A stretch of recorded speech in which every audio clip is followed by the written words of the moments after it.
অনেক দ্বিধা আর কুণ্ঠার সমুদ্র পেরিয়ে সংকল্পের তীর, নেশায় আচ্ছন্ন, তবু কোনো এক অসম্ভব মুহূর্তে তোমাকে বললাম ভালোবেসেছি।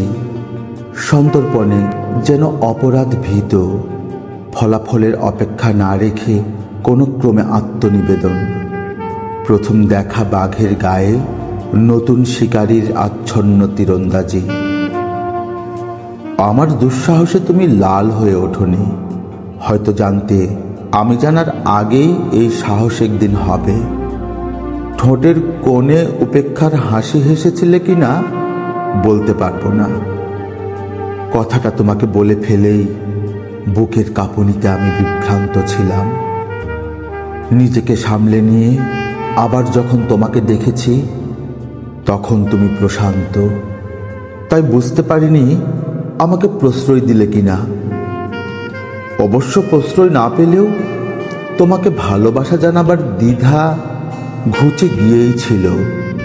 মনে যে কথা এসেছে, যে কথা চেপে রাখতে বুক গেছে ফেটে, তোমাকে বলেছি, বাড়িয়ে বলিনি কিংবা রং ফলিয়ে।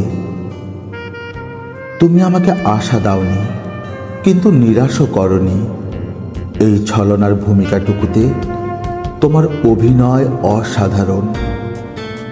প্রার্থী আমি একাই ছিলাম না, আরও যারা ছিল আমার মতো তাদের সকলকে তুমি নিরুদ্বেগ রেখেছিলে।